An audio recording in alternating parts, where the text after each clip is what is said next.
Hey, everybody, loyal airmen out there. Welcome to the first Airship 27 podcast of the new year, number 35. And as ever, it's my pleasure to introduce my co-host, Chief Engineer Rob Davis. Hey, everybody, how's it going? To get us started off here, as always, I've got something to read before we get to the meat of the podcast. We are proud members of the Comics Podcast Network. You can find every episode of the Airship 27 podcast on comicspodcast.com each month. You can also find us on iTunes, Stitcher, Comic Frontline, YouTube, and, of course, Zone4Podcast.com. Hey, there you go. we got the commercials out of the way. Yes. All right. We are now in... yeah. Go ahead and read the first little agenda. All right. I'll get it started then. Okay. Welcome to 2018. This is a final look back at the amazing year we just had in 2017, having published 24 new titles. Here's hoping 2018 is as much fun and as productive for all of us. There you go. Hey, as this is the first podcast of the new year, we should take a few minutes. How were your holidays, Rob? As usual, we did a lot of traveling. Fortunately, the weather really cooperated this year, so we could get everywhere we wanted to be without much troubles. We go down to where my wife grew up, a little town called Berger, which is near a little bit bigger city called Herman, Missouri, which is where a number of German families migrated to when they came over to the United States. And it's wine country here in Missouri, and it's right on the Missouri River. Yeah, and she grew up in that area, and her family, several of her nephews and nieces live on farms down in that area. That they're still farming to this day. So there's a little bitty Catholic church down there that we go visit every year, and we go to the late mass on Christmas Eve, and then we come back home and celebrate Christmas morning at our house. So, yeah. Well, I think you and I may have exchanged some emails about the holidays when they were going on, but just to share with our loyal airmen, the Fortier clan here was very excited about the fact that this was going to be our first Christmas ever in our new home. Yeah, cool. Yeah, and so lo and behold, though, we get hit by a decent snowstorm a couple days before, and my son, his wife, they run a landscaping business, and in the winter they do snow removal. So 2 days before Christmas, they're out there with the crews. And I think they spent 2 nights up around the clock, Rob. They were up 48 hours. Wow. Half a dozen crews out there, pushing snow. And then they wrap it up the day before Christmas. And both Alan and Nicole were wiped out. And Valerie, my wife says, you guys go get some sleep. What we'll do is wait till the afternoon. And then when my grandkids showed up, Valerie said, I'll make a nice, dinner, and we'll all have a Christmas Eve dinner together, and you can go back to sleep, and we'll get up Christmas Day. So sure enough, they went off to sleep, and I think around 4 o'clock, 5 o'clock, Valerie got into the kitchen, and by 6 o'clock, and made us a really nice dinner. Cora and Alex, our grandkids, showed up, and we waited a little while longer, and then Alan and Nicole finally woke up. They came up to join us, and we had a really nice Christmas Eve meal. And then, lo and behold, as the meal is wrapping up, Alex, my grandson, goes, "Did you hear that, Dad?" And Alan, my son, says, "What? Hear what?" He says, "I think something went out on the burner downstairs." Oh, no. Oh, yeah. So they go downstairs, and sure enough, Rob, Christmas Eve, the burner died. This is a new house for you. Right. Yeah, and it's like I said, this is a new house for us, and this is our first Christmas there, right? No, we're going to build all kinds of memories. I felt for an instant, Rob, like I was in a remake of the Christmas Story movie, you know. So anyways, they both come upstairs, and that's it. The furnace is dead. Now we've got cold weather outside, snow everywhere, and all of us, I think, together realized Christmas Eve, we're not going to call anybody. That we just didn't have the heart to do that. All right. I mean, the service we have here, we have a contract for 24-hour service in an emergency. They would have sent somebody over. But the thought of taking any technician away from their family on Christmas Eve was repugnant to all of us. And so, luckily, Alan happened to have, I think, 3 or 4, those little electric space heaters. Yeah. Uh-huh. So we went out and got those and started putting them in various bedrooms. Yeah. And so for the next, and believe me, it's a strange way to discover how well insulated your home is. But we did. Those little space heaters were a lifesaver. They got us through Christmas Eve. They got us through Christmas Day. And the day after Christmas, we finally called the technician. They showed up, and again, as life would have it, there was a piece that had let go. And Rob, they don't stock these things. No, they had to order it. They had to order it from Minnesota, and we literally waited another 6 days before the piece arrived. Wow! So it was very good to furnace. put those space heaters away when we got the new part. The furnace is running just fine now, but it's one of those things where, and I'm hoping our loyal airmen listening will get. We never lost our good humor. The whole family, just rallied around us. Christmas Day with the space heaters, if you will. Santa Claus was awesome. We had a great Christmas, a wonderful New Year's, and everything's back to snuff again. So it's one of those. We knew it's going to be one of those stories that in the years ahead we'll all remember and laugh about. That's really interesting because we had furnace problems a week later. when the temperatures here were in the teens. And we had now we called the guys to come out to our house because it's the middle of the night. We've got a couple of space heaters, but it would never have kept the whole house warm. So we called them, and come to find out there was a loose connection on. I forget exactly what part it is, but he said something about putting pressure into the furnace. It's a propane furnace, and he said. It's going out, and we need to get you another part. He finally got it jerry-rigged so it would work. And then we also had to order the part, and it took about 4 or 5 days. But fortunately, we could run it on what's called an emergency heat setting.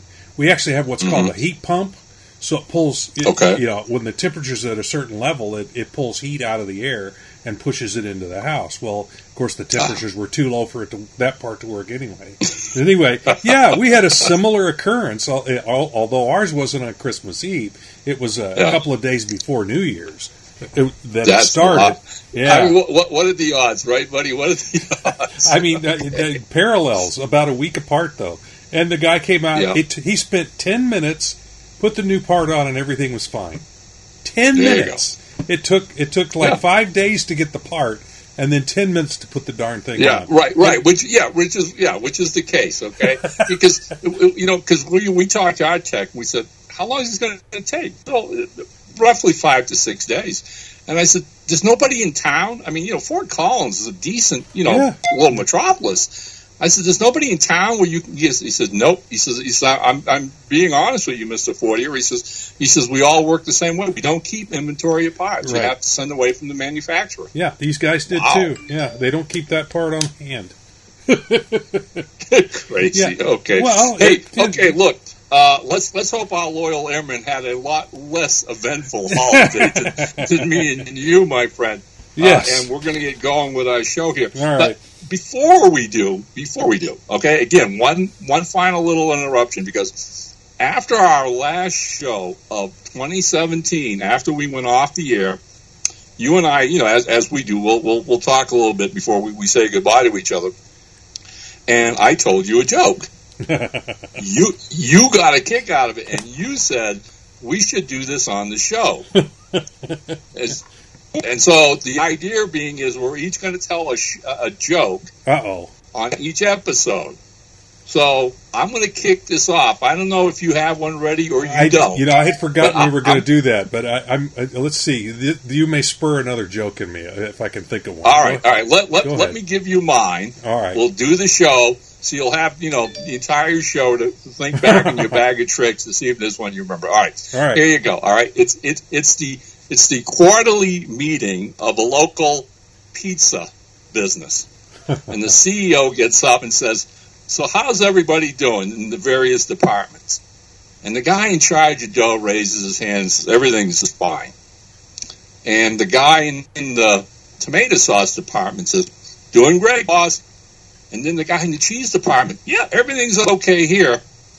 So the boss turns around and looks, and the only one he hasn't heard from is the guy who's in charge of toppings. So he looks at him and he says, "What about you?" The guy shakes his head kind of down and goes, "There's much room for improvement, boss."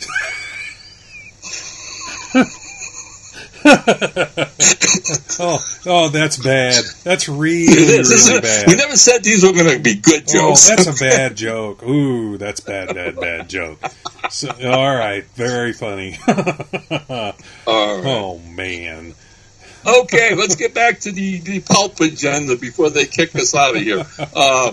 I'll let you take the first agenda, amigo. All right. This is Faces of Fear, a new edition. Last year, we produced a pulp novella called Faces of Fear for Moonstone Books. It featured a team-up between the Black Bat and the little-known Purple Scar, both classic pulp heroes. Moonstone made both the paperback and hardback copies available only on their website. Now they are producing a second edition, which, when finished, will be distributed by Diamond to comic shops everywhere. The new edition also includes a special essay by Ron revealing some of the hidden Easter eggs that are featured throughout the tale. A fun feature that you won't want to miss. As ever, we'll keep you posted when the book is officially listed in the Diamond catalog. Now, part of this is that I'm helping design this one, and I'm going back and forth with Joe at Moonstone on it, and I'm waiting to hear back from him on one aspect of it. So it's not quite ready to go yet. Right. I mean, wasn't there an issue with the dimensions of the format? Yeah, the size of the book. I mean, I measured the paperback that we had gotten from Joe, and I did my original design in that size. And then we got an email message back from him, and he's talking about a different size. So I'm trying to get a clarification on the size, because that'll make a difference in how I design the book. Definitely. Right. Well, I'm really happy with Joe's decision to do this second edition, especially to get it out to a much wider audience. He hasn't said so in that many words, but I'd like to think that part of the reasoning behind this is whatever sales they had at their website exclusively were enough to spur him to want to get it out to a larger audience.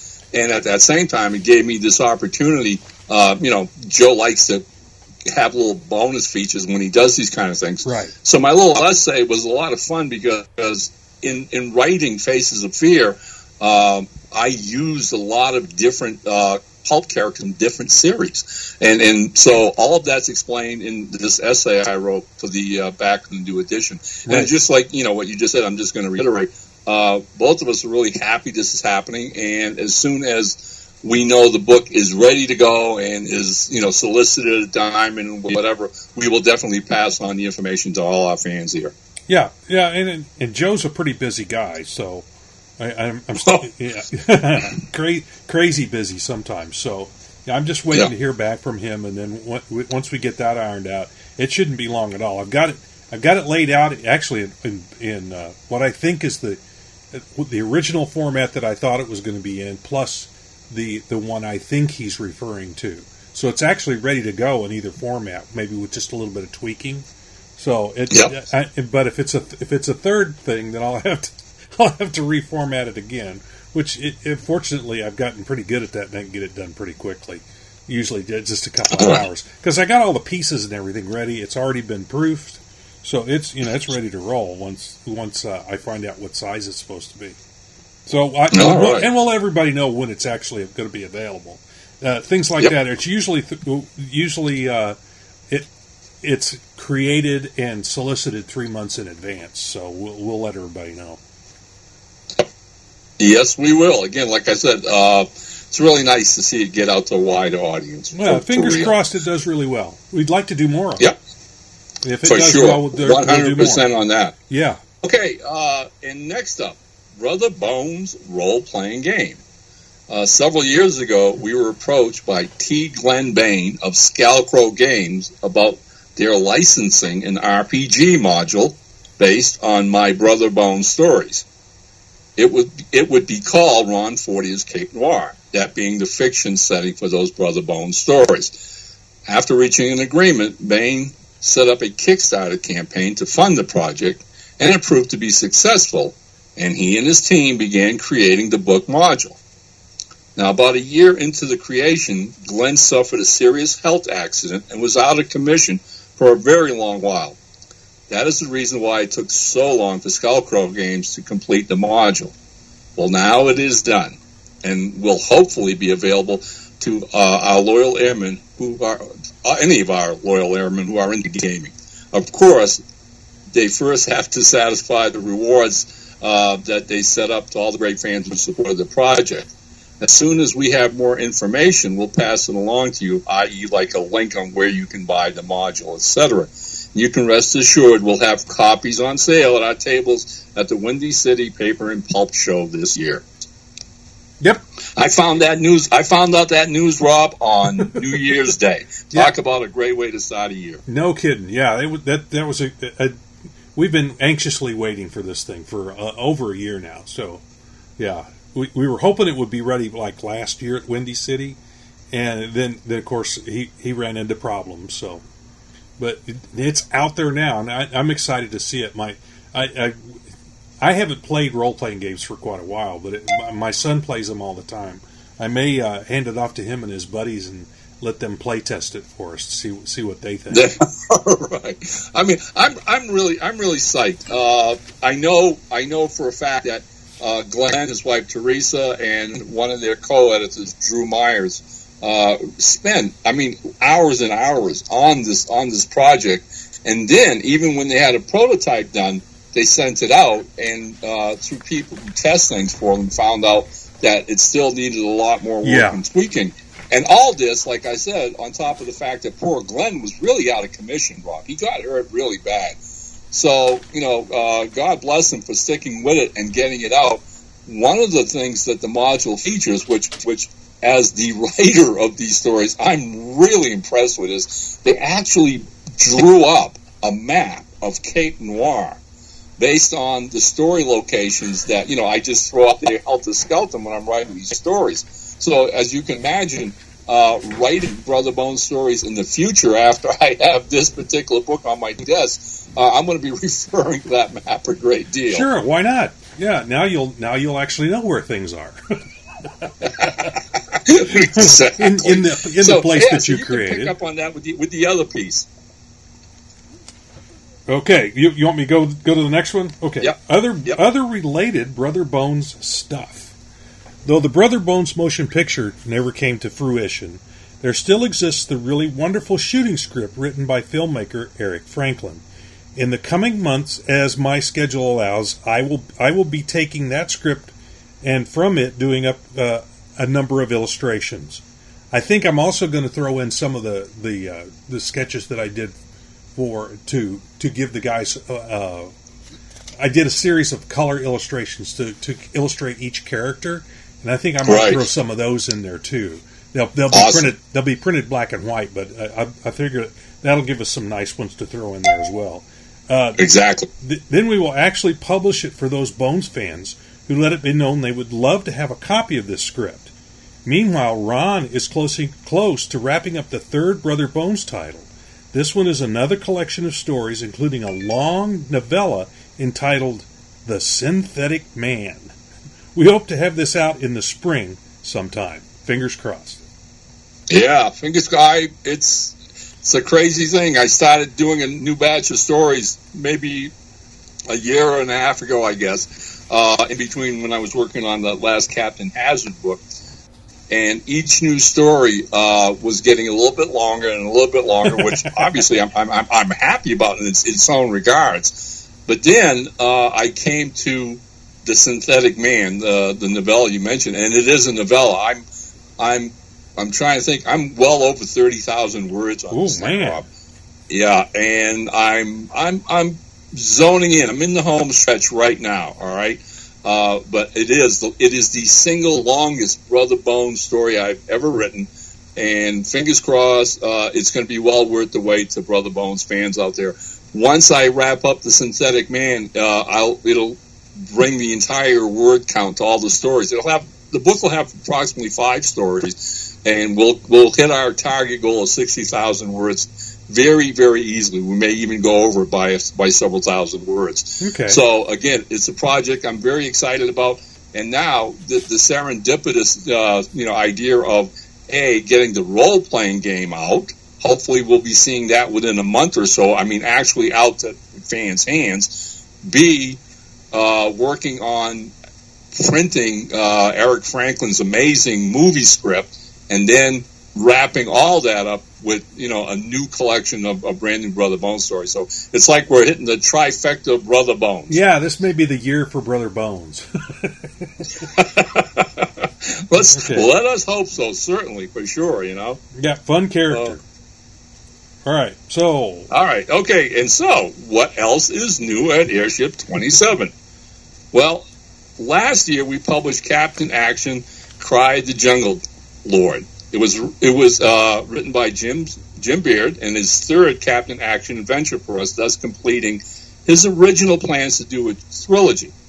Still, overwhelmed by other commitments, Jim simply couldn't complete the book alone, and so smartly recruited fellow new pulp writer Barry Reeves. Barry had made it known that he was a big Captain Action fan, and when Jim approached him to co-author this book, Barry signed on happily, and their partnership produced one hell of a great read. Now, with Jim finished with the series, we asked Barry if he would consider taking it on himself, and much to our delight, he has agreed to do so. Now, this is where I'm going to change part of what's on the agenda, Rob, all okay. right? Yeah, I figured you might have to. Yeah, no, because I want to be, totally honest up front with everybody here. We do the Captain Action books with the, blessings and the grace of Captain Action Enterprises, LLC.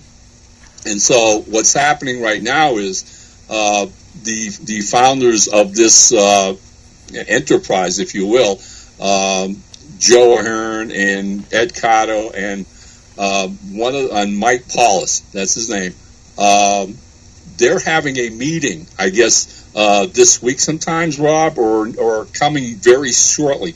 Ed let me know this, where they want to plan out the future strategy of what they want to do with this property.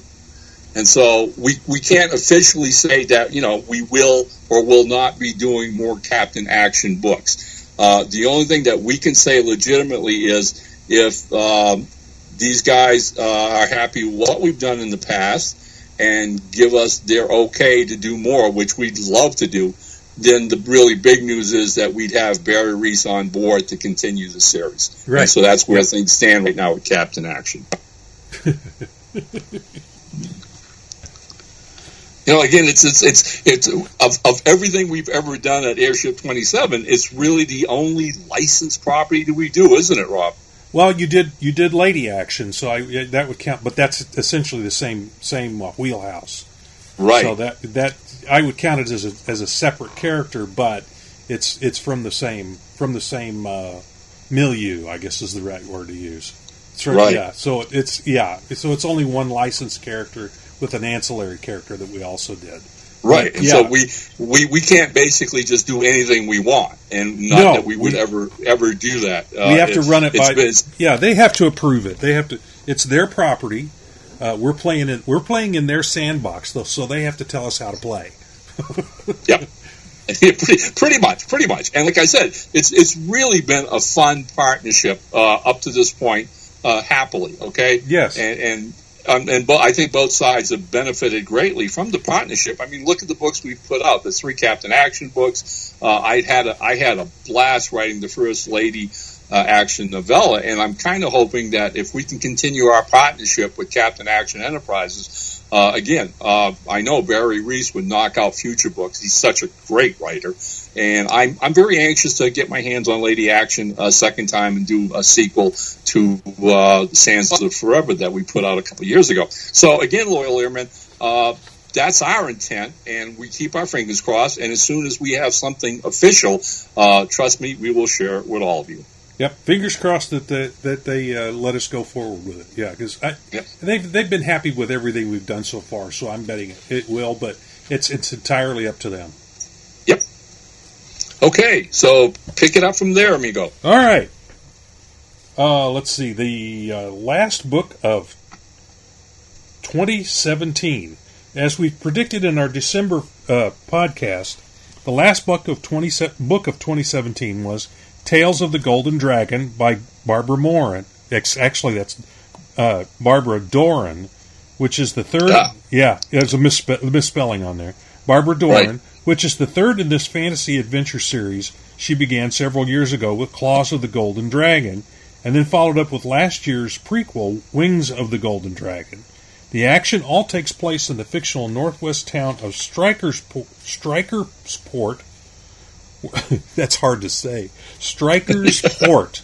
There's an S in there. Strikersport, where all kinds of supernatural occurrences are centered, whereas the city and its people are protected by 2 masked kung fu heroes known as Tiger and Dragon. Gary Kato once again provides the interior illustrations, and I did the cover. Which was absolutely stunning and beautiful. Absolutely. Well, thank you very much. I enjoyed doing that one, and Barbara liked it too. She emailed me and says it was just praising me up and down. My head got real big, and I had a hard time getting into the studio. So you just do Beautiful Woman well, buddy. What can I say? Well, I have a certain admiration for the female form. What can I tell you? There you go. Barbara did get her copies just prior to New Year's Day, and she was thrilled with them. And that's when she made that remark about it, how much she liked my cover. As for 2018, she already has a new manuscript that should be on Ron's desk within a week or so. It hasn't come in yet? It's come in. Oh, it has come in. Okay. I figured it probably would have. God bless Barbara. She wrote me. She had it ready. I think it was like the day before New Year's, Rob. Oh, okay. And so I get an email from her, and she goes, "Hey, Ron," she goes, "I just finished my new book." And then she goes, "But maybe I should hold off sending it to you because, New Year's." So I got back to her, and I said, "Yeah, give me a week. Just give me a week because, it's like you and I do so much of this stuff, and not just this, but each of us have our own other projects that we work on all the time. And we both really enjoy, the end of the year, December, and the holidays of not having deadlines or projects that we have to get to. So I asked Barbara to hold off, and she did. Like I said, she was very respectful. And just about 2 days ago, I dropped her an email and said, "I'm ready, send it along," which she did. And I, in fact, just this afternoon gave it a quick format. Scripts that come into my desk to make sure they're in the proper format. If they're not, there are things I can do to touch them up. This one is called Wu Dang. And as of yet, I have no clue what it's all about, Rob, except I'm sure it's once again going to deal with Barbara's Asian heritage.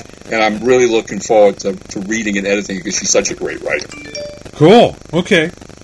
All right. And yeah, looking forward to that because I don't know if I'll be doing the cover for this one or not, but I'm looking forward to reading it if nothing else. Okay, so what is coming out next? Well, it's on my drawing board now. Secret Agent X Volume 6 will most likely be our first title of 2018. As we mentioned last episode, I finished the cover, and I'm now wrapping up the interior illustrations. I'm up to believe I finished number 7 last night. It's the first illustration of the year that I've done. So that we're up to illustration 7 of 12. So this volume contains 3 brand new action-packed tales. It kicks off with a full-length novella by Fred Adams Jr., and then we have 2 shorts, one by new writer, and I'm going to mispronounce his name, but I'm going to try it, Kaushik Karforma. The way it's spelled, that's probably the correct pronunciation. I hope so. Yeah. And the other is by the veteran ex-chronicler Frank Schildiner. And I've read all of them, obviously, to do thumbnails for all the illustrations. And Fred as usual, has knocked it out of the park. Kaushik's story inspired me to do an illustration for the cover.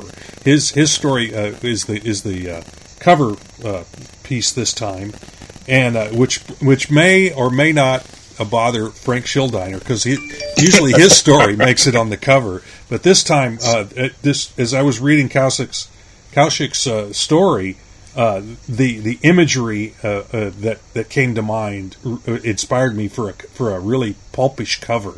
And it is. Without spoiling it for any of our listeners. I don't want to tell exactly what it is. It's pulp. It's pure pulp. Yeah. And I have to tell you, Rob, I did let Kaushik know that had happened. Okay, that you loved that scene so much that you were inspired and transformed it into the cover for that volume, which is volume 6. And he got back to me. He is so excited. He told me that once this book is out, he's plastering that picture everywhere across the internet, my friend. So okay, that was a lot of fun. Like I said, his story really. I mean, but all 3 stories are excellent. They've each got their own little things going on that were inspiring. But that particular one that struck me, that's a pulp cover. So I had to do that one. As for our second title of the year, that should be the Moonman Volume 2. Artist Richard June is still working on the interior illustrations, and we already have that wonderful cover by Mike Files waiting in the files. After which it could be any number of books, as we say every time on this podcast. We never know. There's like 5 or 6 things in the pipeline. One of them may pop to the head, and then sometimes we'll get one in across the transom, and everything will fall together for it, and it'll jump ahead of everything else. So there's several different things in there. But anyway, I'll let you head on to the next section. Right, because this segues perfectly in the statement that you just made, and that's why I didn't really want to get too elaborate in suggesting possible titles that are in the queue coming our way, because we got a question this podcast, and it's from our good buddy Jamie Ramos, and I was delighted when he sent it along. His question is very simple: is what projects are you looking forward to in 2018? And believe me, Jamie, when I look down the list, the queue of what's coming our way, there are a half dozen that stick out above and beyond the rest that have me personally excited, and maybe Rob as well. I'm going to read off a couple myself. And Rob, I'll let you pick up afterwards whatever I didn't put or whatever you're excited about. All right. I mean, we already talked about the fact that hopefully the next Brother Bones collection will be out. Well, naturally, I'm excited about that. Okay. Another book that I'm really excited about and should be Rob's next illustration project after we wrap up Secret Agent Volume 6, and that, if you can't guess, is simply going to be our next Sherlock Holmes Consulting Detective Volume 11. I mean, this thing sells through the roof every single time we do a new, that the fans are so hungry for it. It's crazy. And so having the material for Volume 2, Volume 12, and Volume 13, during the holidays, I talk about, taking time and taking a breather, but, this stuff is still on the back of your mind. There's just no way you get away from it completely. And so over the holidays, I got to thinking, the next volume is going to be volume 11, and who haven't we tapped to do a cover? So one of our regulars over the years, and she's such a charming lady. I know her personally. She lives in Denver. And that's Laura Givens. And so on a whim, I wrote Laura a quick email, wished her a happy new year, and said, hey, Laura, any chance you'd like to do a Sherlock Holmes cover for me and Rob for our series of consulting detectives? So she gets back to me, Rob, and says, oh, wow. Yeah, that sounds really intriguing, Ron. She goes, I did a Sherlock Holmes a long time ago, she goes, but it really doesn't count because it was one of these little trashy sexploitation things. Oh, ooh. Now, ooh. I'd like to see that cover, but, Oh, okay, yeah. Oh, my. Anyways, so I got a hold of Rob and told him Laura Givens was on board to do Sherlock Holmes, and would he send her the format image of the logo and stuff, so she'd have some idea of how to compose her actual drawings to fit that format. People, you are not going to believe it. Rob sent her the format. The next day, she had the cover finished. Yeah, I was bowled over. One day later, she sends us a cover. Just one amazing. Day, and it is awesome. It is like nothing we've ever done. And again, that's the fun of doing these, okay? Because I look back on the great covers that have graced our Sherlock Holmes books in this series, and we do try to mix it up. We do try to get different artists with different styles and whatever to keep the series fresh for our fans. Well, Laura did that abundantly, and that's, Jamie, when you see this Sherlock Holmes book, you'll understand what Ron was talking about, okay? So that's another huge book I'm really waiting for. Fred Adams has got some new projects waiting for us. But, Rob, I got to tell you, the two projects that I'm the most excited about for 2018, the first one is our next Reeves Frontier Marshal. Okay. Because it kicks off with a full-length novella by R.A. Jones. And it is by far one of the best Westerns I've read in ages, okay? And then it'll wrap up with a story by Derek Ferguson and Mel Odom. The Reeves books have become a big hit for us and for our fans out there and for people who know who Reeves is and appreciate what we're doing with this series. So I'm very excited about that. And finally, the book, I think, of all of these, the one that's got me salivating beyond, Rob, okay, is perhaps one of the greatest fantasy sword and sorcery writers of our times is Charles Saunders. And Charles Saunders is wrapping up a novel featuring a jungle queen called Lawman. Oh. And I got a letter from him, Rob, a month ago saying that we would have it the first half of 2018. Oh, cool. That's cool. That's news to me even. So I knew that. I knew right. you talked to him about doing that. But this is great news. This should be a great book.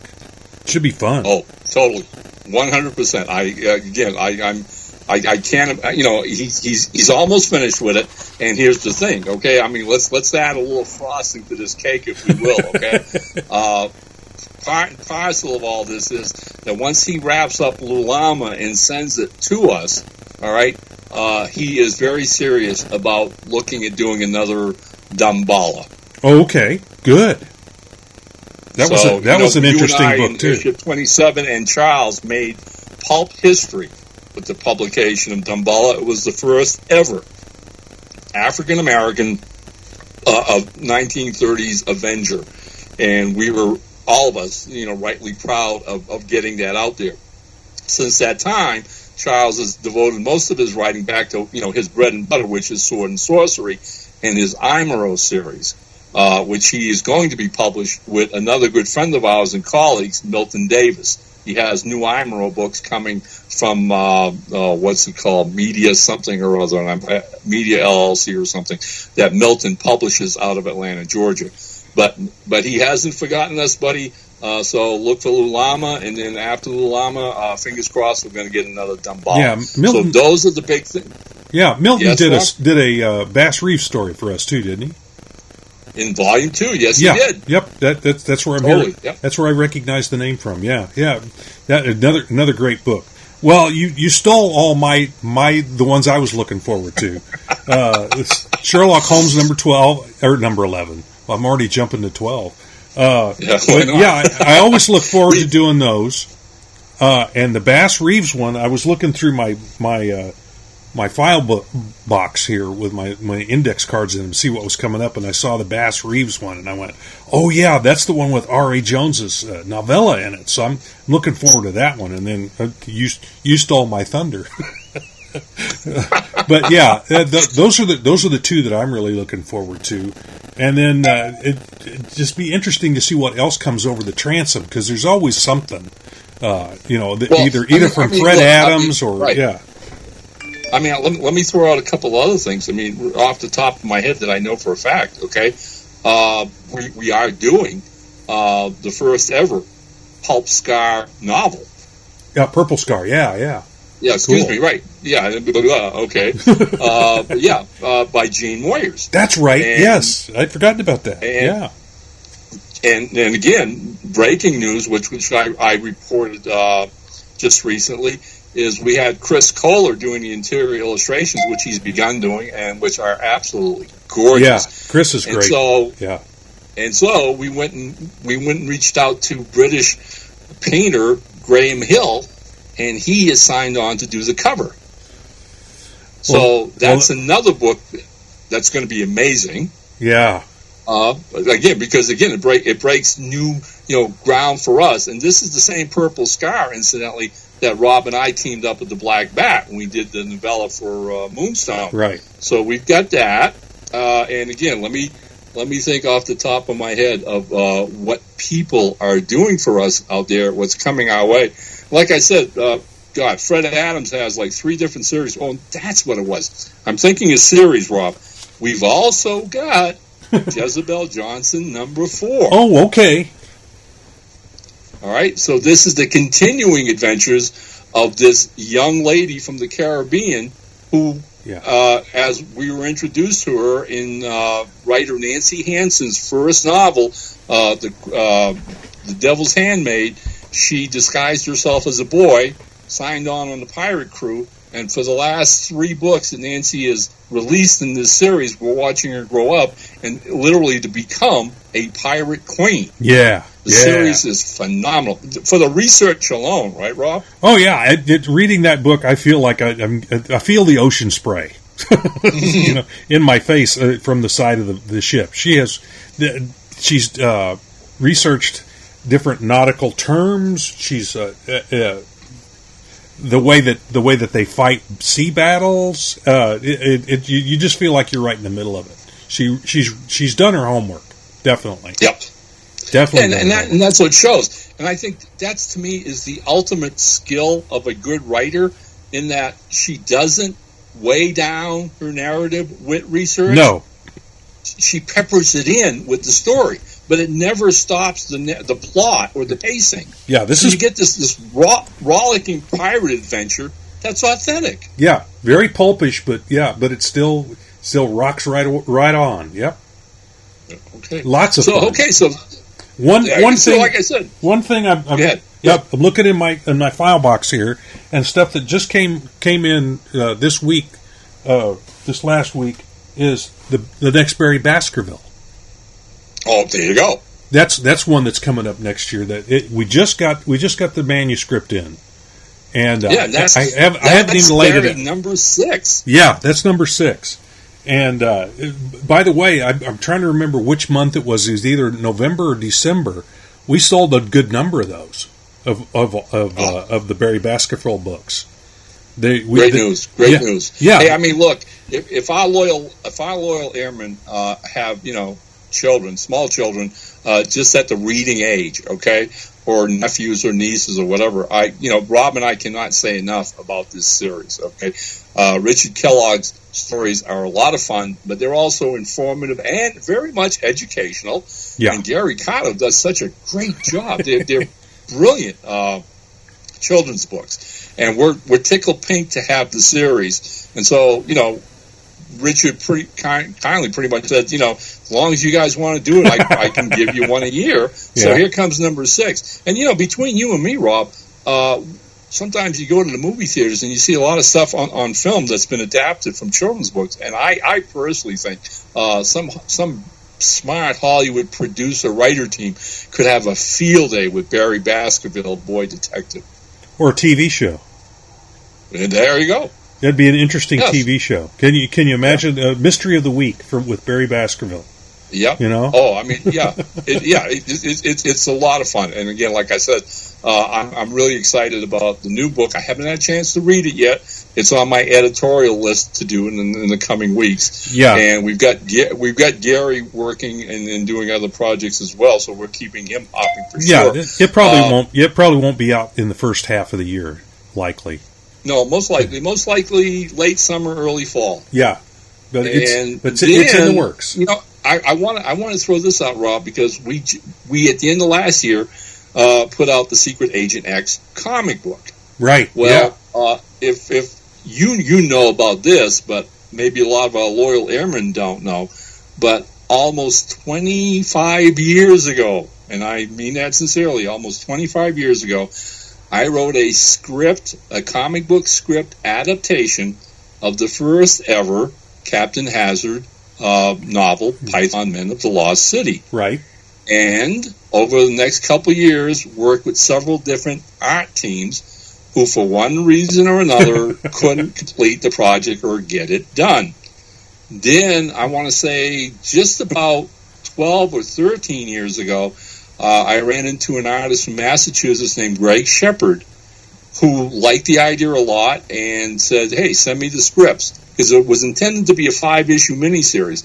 And so I sent Greg the scripts, and he started to actually draw them and get them done. Well, again, it's taken all this time, but I just learned just about a week ago that the gentleman who is inking the final pages is Eric LeBeau, and he lives also in Massachusetts, a good friend of Greg's, is almost done the pages, Rob. He is within 5 or 6 pages. You get that? Yeah. So once he's done, they go to you, buddy, and hopefully before 2018 is finished, Redbud Studio and Airship 27 are finally going to get out that bloody graphic novel, Captain Hazard. By all means, it's the record of my career, buddy. It's 25 years in the making. Yeah, well, that's going to bust the record of Daughter of Dracula. Blow it completely out of the water. It took me 2 years to complete. And how many years it had been in your files? 5 years. 5 years before I finished it. So before I started it. So 7 years from beginning to end. So this kind of blows that out of the water. Okay. Oh, a long ways. I'm psyched. I am really, really psyched. When you and I started Airship 27, and I think some of our loyal airmen who've got a lot of our earlier books will know, we actually had ads in the back of some of the early Captain Hazard books, remember? Yes. Detailing this graphic novel. But then again, life intervenes, and poor Greg had to put it on the back burner again. Yeah. So there were many times, in especially the last 10 years, where I maybe was getting to the point of saying, well, this will never, ever get finished. And, boy, talk about miracle of miracles. When Eric contacted me a couple of weeks ago and said, Ron, I've only got a few pages left, I honestly about fell out of my chair, okay? This is insane. So hang in there, loyal airmen. We got a hell of a graphic novel on the way to you. Okay, and hey, Rob, we got a fan letter. Yeah, good. I'm gonna let you take that. All right. We have a fan letter. The following letter was sent to us by loyal airman George Rodriguez. And here, quote, Hello, Airship 27. I just wanted to tell you that I really love your new stories based on classic literary heroes such as Captain Nemo, Alan Quatermain, and Sinbad the Sailor. I was also wondering if you guys ever thought about creating new stories based on D'Artagnan, the Musketeer. There were 20 years between the first 2 books that could be filled. Just an idea. Anyways, Thanks for providing me with so much entertainment. Now, what a great idea that is. Totally. That could be a lot of fun. I got back to George. When we started the company, again, going back all the way, you and I, we put up a list of public domain pulp characters, but at the same time, I added to that list classic characters of mythology or whatever. Yep. And in that list was Sinbad, Hercules. You go on, and right there, smack in the middle of it, was the Three Musketeers. So it's not that we haven't wanted to do it, but it's one of those things where up until this point, none of the writers who have worked for us have even suggested taking that on. Yeah. I'm kind of hoping that by publicizing George's wonderful fan letter, all right, and I'm including it in the next Airship 27 update newsletter that goes out to all our creators, that we might spur a little interest, Rob, among some of our, writer pals, because honestly, I would love nothing better than to do a new Three Musketeers book. That would be fun. Oh, wow. Yeah. I mean, I've always loved those movies, okay? I've seen, like every different interpretation. I must have seen maybe a dozen different versions of those movies, okay, over the years. And they're classic characters. And I didn't understand and realize, what George was saying here until it dawned on me that he meant that Dumas did the Three Musketeers and didn't do another Musketeer action story until 20 years later, and I think that would have been Man in the Iron Mask. Yeah. So literally, our writers or any writers listening to us now, okay, you've got 20 years to play with of telling these new untold adventures of D'Artagnan and what it was, Porthos, Aramis. And I'm going to forget the last one. Of course, I will. But again, to be honest, I never read any of the stories. But there's a lot of stuff. There's a lot of stuff that I didn't get to read over the years. It's like a bunch of classic films I've never seen either. And we won't get into the list because it'll be entirely too long. Like Citizen Kane, for example, I've never seen that, and I'd like to see that. That's a film everyone brags about, and I would like to see it because it was so groundbreaking for the times. But there's a number of other films like that I haven't seen, and some books that I haven't seen or read.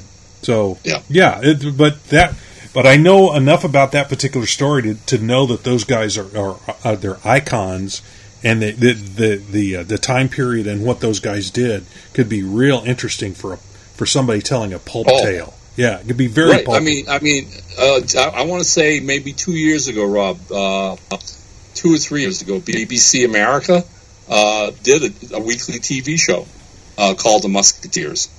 And BBC, like I said, BBC America played it here. And my wife and I became huge fans. And I've gotten both seasons. I think it was the third season, which I haven't seen yet. But I have seasons 1 and 2 on disc. And they were a lot of fun. They were extremely well written and extremely well acted. So, George, thanks so much for your fan letter.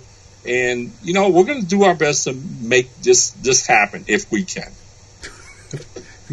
Okay, yeah. Looking forward to that. That could be real interesting. It'll depend mostly on whether we get writers who get inspired and send us some stories for that. Who knows? Somebody may pop up may even pop up with a novel, but I could see some short stories at least coming out of it for an anthology. We'll see. We'll see what happens. Well, fingers crossed. Like said, that could be fun. All we can do is put it out there and see if anybody bites. Right. All right. There you go. So we're pretty close to the end here. So yes, we are. I guess I have to come up with a joke. Go for it, buddy. Okay, well, this is kind of a funny story. It was when I was coming. This is a story for coming back from Windy City last year. I was coming back from Windy City, and I stopped at a rest stop in Illinois to use the bathroom. I just sat down on the toilet when I heard a voice coming from the stall next to me. "Hey, how's it going?" although I was a little surprised. I wasn't in the habit. I'm not in the habit of conversing to people next to me in the stall. Nevertheless, I answered him. I said, "I'm fine." I said, "Thanks for asking." And he goes, "What are you doing?" And I'm going, "Okay." To be honest, I was a little taken aback. But I'd never ignore anybody, so I calmly answered, "I'm relieving myself." And then I heard the same voice again. "I'm going to have to call you back. Some smart aleck is answering all of my questions."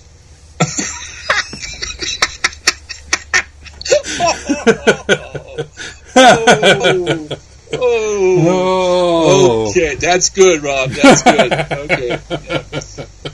Maybe your neighbor shouldn't have been on his phone. You know what I'm saying? That's a good one, buddy. That's really good. Holy smokes! Hey, look. Tell you what, and let me throw this out to our loyal listener over there. Rob and I are gonna, keep doing these joke things on the podcast. So if any of you have a joke that's new, different, probably a whole lot better than the ones we come up with, send them along to us. And if we read your joke on the air, we'll give you credit for it. Yeah. I think this could be an interesting little sideline in our monthly podcasts. Yeah. So trying to come up, who can come up with a good joke. But yeah, yep. If you have a really good joke you'd like us to read, now clean, please. Yes, this is a family show. Yeah, this is a family-based show. So keep it clean. But yeah, this could be a lot of fun. Yeah.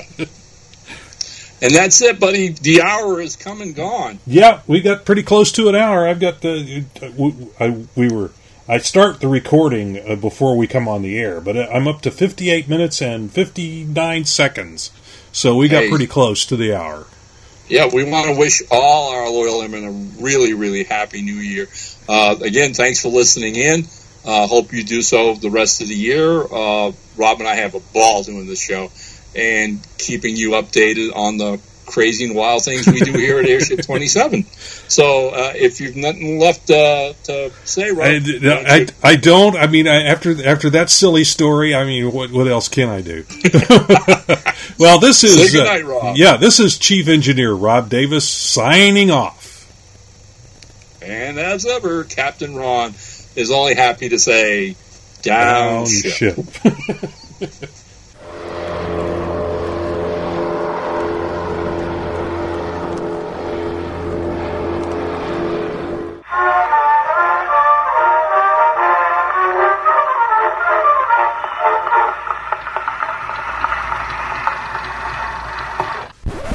This has been a Gonzo Goose production.